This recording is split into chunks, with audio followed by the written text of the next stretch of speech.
Na aula de hoje, a gente vai continuar o metabolismo de quebra dos carboidratos. Vimos que quando você come o carboidrato, existe um processo inicial de digestão mecânica e química na boca, que é quando os seus dentes vão quebrar o alimento, enquanto as enzimas, a amilase salivar, vai começar ali a quebra das moléculas em si. Depois nós temos, continuando a digestão química, né? Com as demais enzimas que participam desse processo no estômago e no intestino.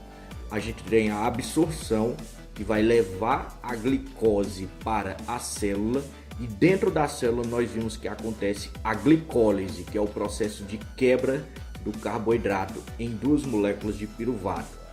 Então, essa primeira parte do metabolismo de quebra, que se chama glicólise, ela ocorreu na meleca da célula, vamos dizer assim, que é o citosol, ali a região dentro da célula mesmo. E eu falei para vocês no finalzinho da aula que essas duas moléculas de piruvato que a glicólise fez, elas vão entrar na mitocôndria para passar pelo ciclo de Krebs. Então, a gente está continuando esse caminho de como os carboidratos são quebrados. Quando você come um carboidrato, o que acontece com ele? Como o nosso corpo quebra ele para gerar energia? A gente vai continuar esse caminho. Então, entrou pela boca, começa a ser quebrado, enzimas, estômago, mais enzimas, intestino, mais enzimas, absorção, vai para a célula. Chegando na célula, no citosol, você tem a glicólise, que vai quebrar a glicose em dois piruvatos, e esses dois piruvatos vão entrar na mitocôndria. Então, quando você escutou lá, a mitocôndria realiza a respiração celular, é por causa disso. É dentro da mitocôndria que vai ocorrer, entre aspas, a respiração celular. Por que tem esse nome, respiração? Porque é aqui que a gente vai usar o oxigênio. Não sei se você lembra, mas eu mostrei um slide onde o oxigênio ia ser usado para queimar a glicose, liberando gás carbônico, que é o que a gente expira, e água. Na verdade, o oxigênio, aquilo é um resumo, o oxigênio ele vai entrar na última fase, que é a cadeia transportadora de elétrons. Quanto falta para a gente chegar na última fase? A primeira fase é a glicólise, que é quando eu quebro a glicose em dois piruvatos. A segunda fase é o ciclo de Krebs. Na verdade, tem a fase de transição para o ciclo de Krebs, que é o que a gente vai ver hoje. E depois do ciclo de Krebs, tem a cadeia respiratória de elétrons, que é onde vai ser gerada a maior parte da energia.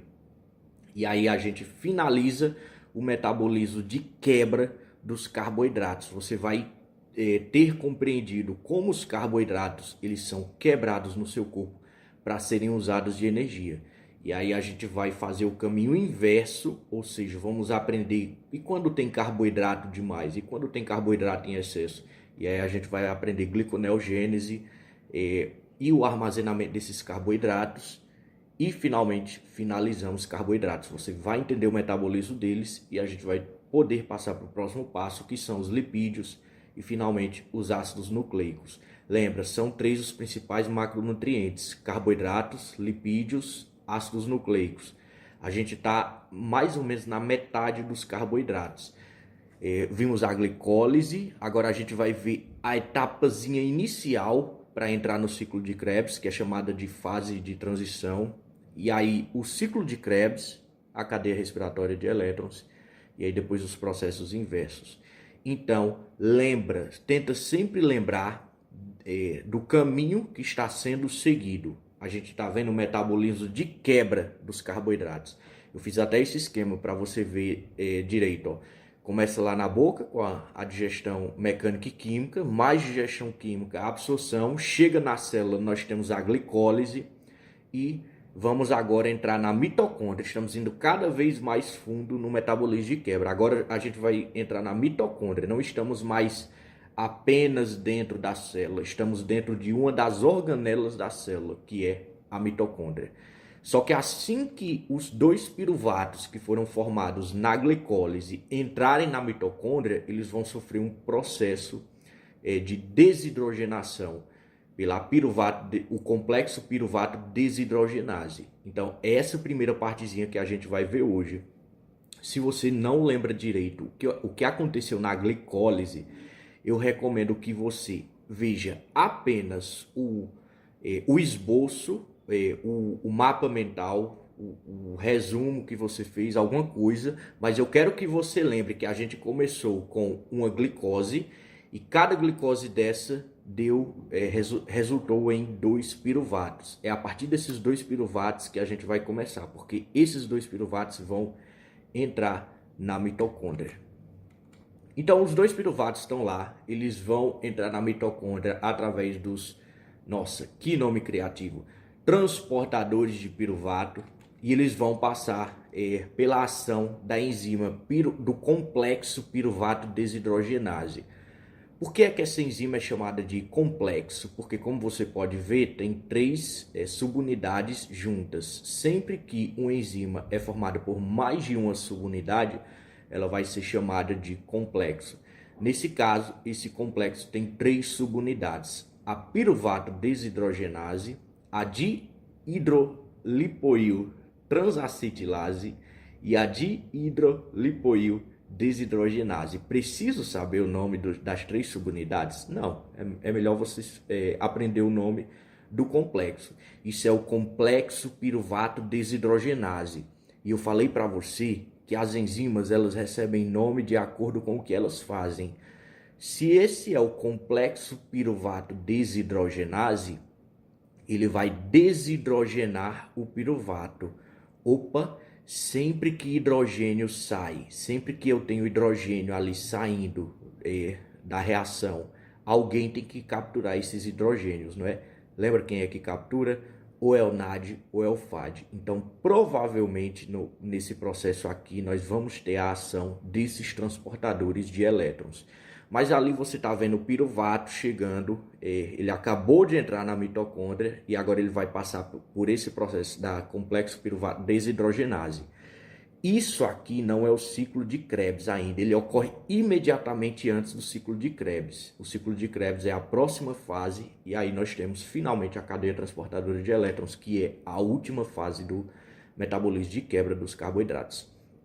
Então, o piruvato, você está vendo ele ali bonitinho e ele vai passar pelo primeiro processo. A primeira subunidade vai agir. Essa primeira subunidade, ela tem uma coenzima que é a timina pirofosfato. Pirofosfato de timina. É algum desses dois. Ou é timina pirofosfato ou é pirofosfato de tiamina. Mas enfim. No livro do Lendinger você vai ver os detalhes. O que acontece aqui é que esse pirofosfato de tiamina vai quebrar um CO2 desse piruvato. Então tá vendo que o piruvato ele tem vários carbonos, oxigênios e hidrogênios. O que o pirofosfato de tiamina, que é esse TPP, vai fazer é quebrar isso para que seja liberado CO2. Então, no momento em que o piruvato ele entrar nessa reação, essa tiamina pirofosfato, ela vai pegar parte desse piruvato. Esse piruvato vai se transformar em hidroxietil pirofosfato de tiamina. Por quê? Porque ele está ligado ao pirofosfato de tiamina. Eu vou falar TPP para ficar mais fácil. Então, olha aí, a TPP ela vai pegar só uma parte do piruvato, ela vai quebrar uma parte do piruvato e ficar ligado com ela, com essa parte que ela quebrou. Essa parte que ela quebrou é um hidroxietil. Então, a TPP, ela quebra o piruvato e fica apenas com esse hidroxietil. E o resto, a outra parte que ela quebrou, vai ser liberado na forma de CO2. Então, tá vendo? Quando você expira, o CO2, o gás carbônico que você está liberando, ele não surge magicamente do nosso corpo. São esses processos aqui que estão acontecendo na queima do carboidrato que estão liberando esse CO2. Então, quando você inspira, o oxigênio ele vai lá para ser usado nesses processos. Onde é que o oxigênio vai entrar? Na próxima fase, que é a cadeia transportadora de elétrons. E esse CO2 que eu libero quando eu expiro, ele está vindo dessas reações aqui que estão liberando CO2. Então, início do estágio de transição. O piruvato entra na mitocôndria e ele passa pela ação do complexo piruvato desidrogenase. Qual é a primeira etapa desse processo? A TPP, ela vai quebrar esse piruvato, transformando ele em hidroxietil e liberando gás carbônico. E agora a gente vai passar para a próxima subunidade. Tá vendo aí foi quando a TPP ela quebrou o piruvato. Tá vendo a setinha? Ó, olha a setinha perto da indicação 1. Foi quando a TPP pegou o piruvato, quebrou e transformou em hidroxietil, liberando CO2. Agora ela vai levar esse hidroxietil para a próxima subunidade, a dihidroxilipoil transacetilase. A segunda subunidade, a verde, ela vai levar para lá. A TPP ela não vai ficar com esse hidroxietil nela. Opa, eu vou passar para a próxima fase, eu vou passar esse hidroxietil para a próxima subunidade. Na próxima subunidade, quem está esperando é uma lipoil-lisina, eu vou falar só lipoil oxidada. Então, é esse composto aí, e eu quero que você preste atenção que ela tem esses dois enxofres. Então, a TPP, ela vai passar esse hidroxietil para esse cara, a lipoil. Então, toma aí esse hidroxietil para você trabalhar com ele agora, que eu já cumpri minha parte. Quando ela passa, ela volta a ser apenas TPP. Ou seja, depois que ela volta a ser apenas TPP, ela está livre para repetir o processo. Então, olha aí, a TPP, ela quebra o piruvato, pega só o hidroxietil e libera CO2. Ela passa esse hidroxietil para a próxima fase e volta a ser TPP. Olha esse esqueminha e preste muita atenção e tenta entender isso. A TPP, ela fica entre aspas, regenerando para que participe do processo novamente. Então, a TPP, ela passou esse hidroxietil para a lipoil. Quando ela se liga a ele, ela vai se tornar acil-lipoil-lisina. Então, tá vendo, ó? O cara que estava ali ligado à TPP, ele foi lá para cima, ó. Tá vendo ele lá, ó? CH3 em rosa, CH3, C dupla O e um S. Então ele passou para lá. Eita, peraí, tem uma coisa diferente. O dupla O não era OH, se você olhar na hidroxietil, ó, o O ele tá ligado a H. E lá não, lá tá dupla O. Cadê o outro hidrogênio que tava com ele? Tá vendo ali, ó? Ele foi ligado em um enxofre. Tá vendo que um dos S agora está SH? Então tenta sempre ficar localizando para onde cada pessoa vai, porque aí você consegue entender que esse processo ele está acontecendo através de quebras e formações de novas ligações. Então, recapitulando, a TPP pegou o piruvato, quebrou e transformou ele em hidroxietil, liberando CO2. Essa TPP ela passou o hidroxietil para a próxima fase. E para quem ela passou? Quem foi que pegou ali? Opa, deixa comigo. Foi a lipoilisina. Esse cara que tem dois enxofres. Enxofre é o S, viu? E aí a lipoilisina, depois que ela pegou esse hidroxietil, a configuração ficou daquela forma. CH3 dupla O, S, e um dos S, um dos enxofres ficou com um hidrogênio. Agora, essa acil-lipoilisina, ou seja, esse novo cara formado, ele vai ter que passar essa molécula para a próxima fase. Sempre que ele for passar para a próxima fase, alguém vai agir. Seja uma enzima, seja uma coenzima, alguém vai vir pegar esse cara. Quem vai vir pegar esse cara é a CoA, a coenzima A. Então a CoA, que no momento está CoA-SH, por que é que ela está CoA-SH? Sempre que você vê a CoA ligada ou não estando ligada a ninguém do lado de fora, ela vai estar geralmente ligada a esse SH. Então a CoA vai chegar e ela vai pegar essa molécula rosinha. Depois que ela pegar, ela vai se tornar acetil-CoA. Então tá vendo, ó, sempre acompanha o rosa, ó. Tá vendo para onde o rosa foi? Ela se ligou à CoA, se tornando acetil-CoA.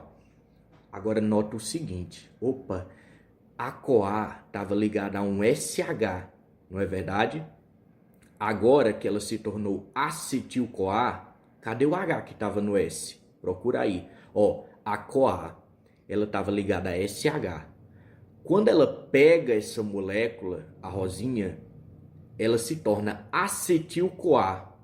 Só que o S, o enxofre, que tinha ali ligado a CoA, ele perdeu o H. Cadê o H do enxofre? Ele foi lá para o outro Szinho da lipoil, que agora também está ligado com um hidrogênio. Então, olha aí o que aconteceu. Em resumo, piruvato chega, TPP quebra piruvato. Tô voltando, viu? Pro comecinho. Presta muita atenção e olha pro começo. Piruvato chega, a TPP pega o piruvato, transforma em hidroxietil, quebra, né? E libera CO2. A TPP, então, passa esse hidroxietil para a próxima fase, que se liga à lipoil, formando esse outro composto. Como a configuração desse hidroxietil foi alterada, nós temos esse composto rosinha com uma dupla O, e o hidrogênio que estava no oxigênio foi parar no enxofre ali. A CoA chega com o SH ligado nela, pega esse compostozinho, ou seja, pega esse acil e se torna acetil-CoA. Um dos Hs que estava com a CoA, no caso ligado ao S da CoA, ele vai para o outro enxofre da lipoil, que foi o cara que entrou na segunda, para agir na segunda subunidade. Então nós finalizamos aqui com a CoA ligada a um acetil, acetil-CoA, e nós temos a lipoiolizina reduzida, ou seja, com 2 hidrogênios que ela pegou ao longo do processo. Esse é o processo principal da fase de transição. Se você entendeu o processo até aqui, pronto, você matou a fase de transição. Era isso que precisava ser formado. O objetivo aqui é formar o acetil-CoA. Esse acetil-CoA é o cara que vai para o ciclo de Krebs. Então, o ciclo de Krebs ele vai se iniciar quando esse acetil-CoA que foi formado, ele chegar lá para reagir. E esses outros, porque assim, esses outros hidrogênios que estão na lipoiolizina, eles não podem ficar ali. A lipoiolizina, ela tem que voltar a ser lipoiolizina oxidada. Ela tem que voltar a ser o que ela era no começo da reação, porque dessa forma ela consegue realizar outra reação. Nota que tudo isso aqui é um ciclo. Alguém pega alguma coisa, passa para o próximo cara, volta a ser o que era. Esse próximo cara faz alguma coisa, entrega para alguém e volta a ser o que era. Então, essa lipoiolizina reduzida, que é essa última que você está vendo, onde tem SH e SH, ela precisa voltar a ser lipoiolizina oxidada, ou seja, SS. Então ela tem que passar esses hidrogênios para alguém. Para quem ela vai passar esses hidrogênios? Lembra? Os transportadores NAD e FAD. Então é isso que vai acontecer na última subunidade.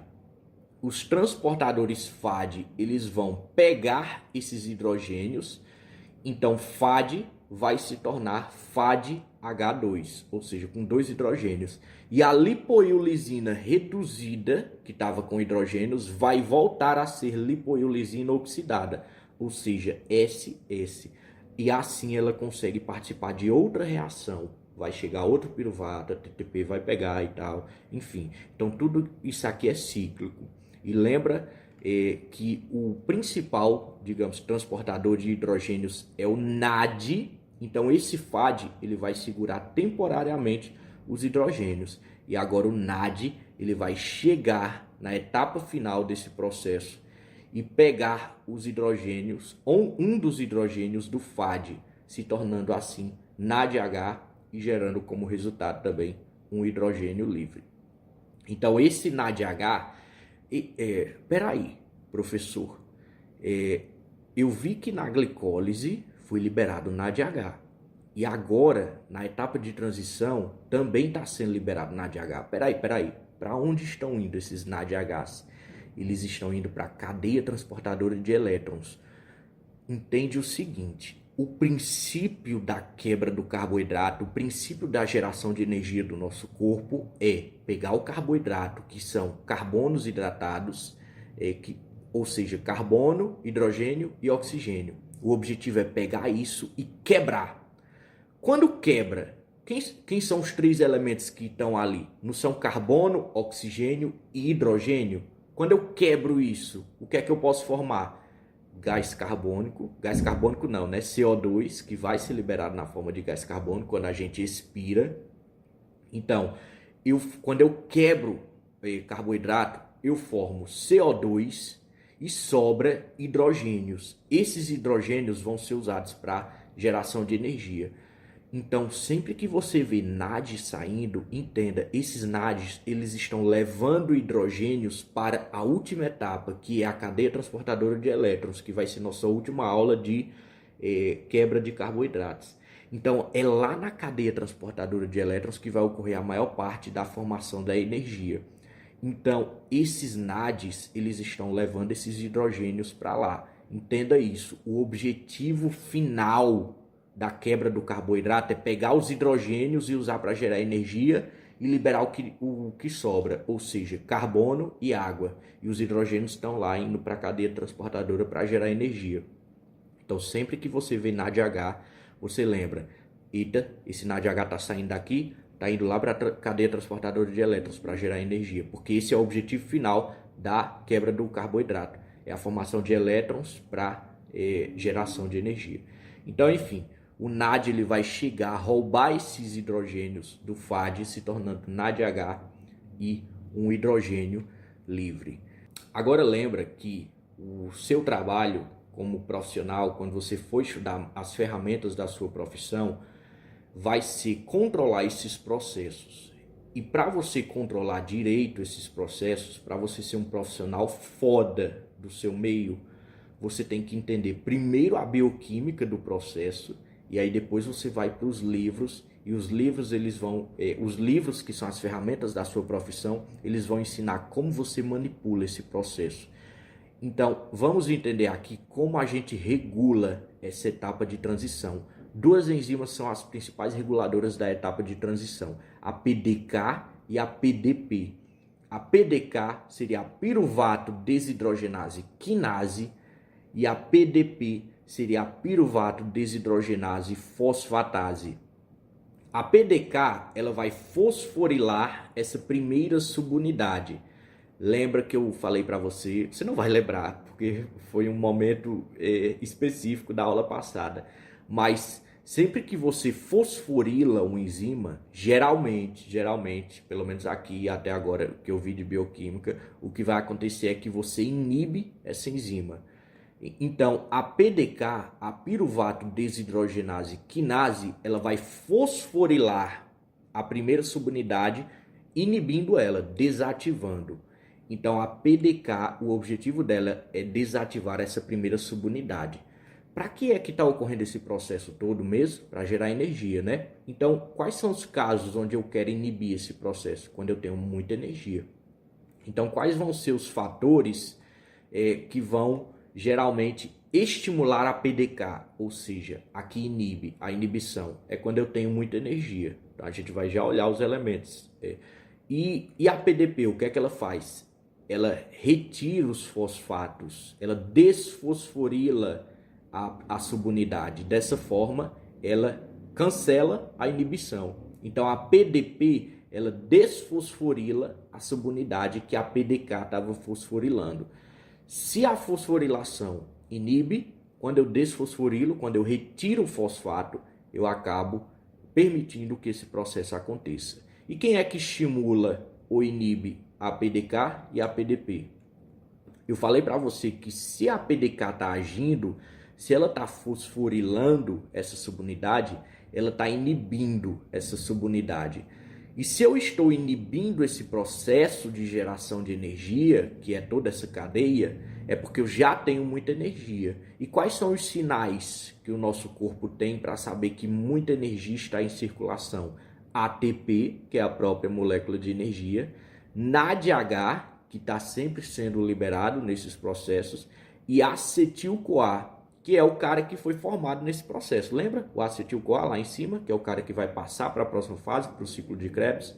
Então, quando eu tenho esses caras formados, eu sei que eu estou realizando muito o processo de geração de energia, e dessa forma o nosso corpo entende isso como um sinal para inibir. Opa, a gente está fazendo energia demais, inibe aí. Então, o PDK, pode colocar um fosfato aí nessa subunidade para inibir ela, porque a gente está fazendo energia demais. E quem é que inibe? Pronto, quem é que inibe a PDK? Lembra que a PDK inibe a subunidade. Se eu vou inibir a PDK, eu estou inibindo o cara que inibe. Ou seja, eu estou ajudando o processo. Tá? Acredito que deu para entender. Se não deu, volta um pouco. A PDK ela inibe a subunidade. A primeira subunidade, que é essa amarelinha. Como é que ela inibe? Colocando o fosfato. Se a PDK inibe, se eu inibir a PDK, eu acabo estimulando o processo. Por quê? Porque eu estou anulando, impedindo, neutralizando o cara que atrapalha o processo. E quem é que inibe a PDK? Quem é que tem o poder de inibir a PDK? Pensa, se a PDK ela tem o objetivo de parar esse processo de geração de energia, quando é que eu quero inibir a PDK? Quando está faltando energia.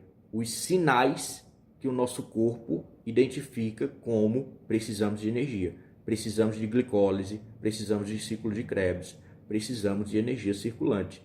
E quem são esses sinais? Quando eu tenho ADP, lembra que o ADP ele é sempre formado quando eu gasto ATP, ou seja, é um sinal que eu estou com energia em falta, o ADP, porque eu estou gastando ATP.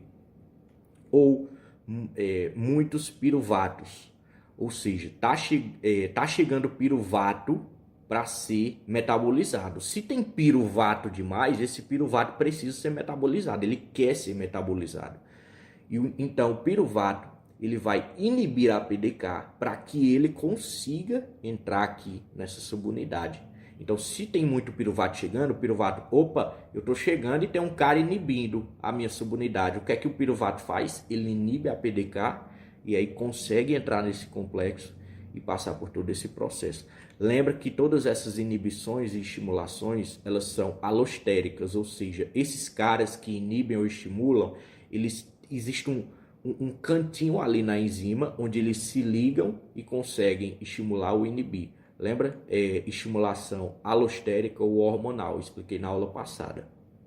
Mas enfim, e a PDP, que é o cara que retira o fosfato da subunidade, ou seja, ajuda o processo, estimula. Quem é que estimula a PDP? Vai ser o cálcio e a insulina. A insulina vai ser uma estimulação hormonal e o cálcio. Lembra que o cálcio ele é necessário na contração muscular, quando a gente viu função proteica. Você não viu isso só em função proteica, você viu isso também no seu ensino médio. Geralmente, quando você está estudando lá minerais, a professora diz, o cálcio, funções, estimula a contração muscular. Então, o cálcio ele geralmente está envolvido na geração de energia. Por quê? Porque se tem cálcio, se o músculo ele é estimulado pela ação do cálcio, o cálcio ele também precisa estimular a geração de energia alostericamente, porque ele vai ser mais um indicativo de que eu estou precisando da energia. Então o cálcio, olha lá embaixo, embaixo da PDP, ele estimula a PDP. E a PDP faz o quê? Ela retira fosfato da subunidade. E se ela retira o fosfato que a PDK colocou, ela está estimulando. Por quê? Porque quando a PDK coloca o fosfato, ela inibe. Então, PDK inibe a subunidade colocando fosfato, a PDP chega e tira. Diz, ei, não inibe não, que a gente está precisando de energia. E quem é que indica que você está precisando de energia? No caso da PDP, é o cálcio e a insulina. Antes da gente terminar essa fase de transição, eu queria que você visse o caminho alternativo, porque esse caminho que a gente está seguindo, ele ocorre na presença de oxigênio. Estamos indo para o ciclo de Krebs. Lembra que no final da glicólise formaram-se 2 piruvatos? Muito bem.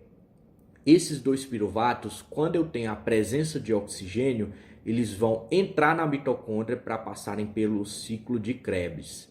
E por que é que eles só entram se tiver a presença de oxigênio? Porque o oxigênio ele vai ser o aceptor final dos elétrons lá na cadeia respiratória. Se não tem oxigênio, não tem ninguém para aceptar esses elétrons, para receber esses elétrons. Então o piruvato diz, opa, não tem ninguém recebendo elétrons lá no final da cadeia. Então eu não posso ir por esse caminho não, eu tenho que ir pelo outro caminho.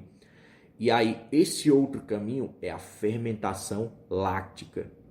A fermentação láctica, ela vai ser esse processo aí que você está vendo. O piruvato, ele vai passar pela ação da enzima lactato desidrogenase, onde um NAD, ele vai pegar, liberar na verdade, o hidrogênio, se tornando NAD+, e um hidrogênio livre, formando lactato. Nota que esse processo ele forma H+, então ele deixa o meio mais ácido. Não é um caminho que você quer tomar quando você está gerando energia. E por que que o nosso corpo faz isso? Porque é o seguinte, primeiro existe um fator evolutivo, porque quando não havia oxigênio, a fermentação era um dos processos majoritários de geração de energia, quando não havia oxigênio, muito oxigênio na nossa atmosfera. A fermentação era um processo majoritário que acontecia entre os animais. Só que o nosso corpo, nós os animais, nós conservamos um pouco a capacidade de realizar a fermentação. Então, mesmo quando não tem oxigênio, a gente consegue fazer um processinho ali para gerar energia. Quando é que isso aqui acontece na realidade? Quando você está malhando e você está malhando pesado, por exemplo, e não dá realizando uma atividade física muito intensa, muito pesada, e não está dando tempo de chegar oxigênio para a parte do seu corpo que está trabalhando. Então, como não está dando tempo de chegar oxigênio, lembra? Quando não tem oxigênio, o corpo ele obtém energia pela a via alternativa, a fermentação láctica. E aí vai acontecer isso aqui. Os 2 piruvatos, ao invés deles entrarem na mitocôndria para ter esse ciclo de Krebs, fase de transição, essas paradas, ele vai, na verdade, sofrer a ação da lactato desidrogenase, formando lactato e H+, e o meio vai ficar mais ácido. E aí vai vir acompanhado com uma dorzinha, uma dor acidificante. É isso que ocorre quando você não tem oxigênio suficiente para realizar ciclo de Krebs. Mas, enfim... Ei, e de onde é que estão vindo esses NADHs aí que estão agindo na fermentação láctica? Eles justamente são os NADHs que foram formados na própria glicólise, tá vendo lá? Ó? Lembra do que existia uma partezinha da glicólise que formou o NADH? Eles vão agir aqui nessa fermentação láctica. Na aula de hoje a gente viu a fase de transição, ou seja, o momento imediatamente antes do ciclo de Krebs, quando os 2 piruvatos que foram formados na glicólise entram na mitocôndria para chegarem no ciclo de Krebs. Eles passam ali por esse primeiro processinho que é a fase de transição, pela ação do complexo piruvato desidrogenase. No livro do Leninger, esses assuntos vão da página 563 até 567, que você vai ver a fermentação, e 633 até 637, que você vai ver o complexo piruvato desidrogenase. A gente está continuando o processo de geração de energia através dos carboidratos. Já vimos grande parte desse processo, a glicólise, que é a quebra do carboidrato em 2 piruvatos, e esses 2 piruvatos entrando na mitocôndria para passarem pelo estágio de transição. Na próxima aula a gente vai ver o ciclo de Krebs, onde o acetil-CoA ele vai ser moído, quebrado. E finalmente a última etapa de geração de energia, que é a cadeia transportadora de elétrons. E aí você vai poder bater no peito e dizer: eu entendo como os carboidratos são metabolizados no nosso corpo para gerar energia. E aí, de acordo com sua profissão, você vai poder ir para as ferramentas dela, ler livros específicos da sua profissão, os livros foda de autores renomados. Enfim, se você gostou dessa aula, deixe o seu curtir e se inscreva para você receber as notificações das próximas. O objetivo aqui é criar um acervo de vídeos de bioquímica, biofísica, todas essas matérias que sustentam os conhecimentos das matérias de saúde. Então, esse é o objetivo da Atlas, fornecer para você o conhecimento necessário para que você sustente os conhecimentos mais específicos da sua profissão. Bons estudos e até a próxima!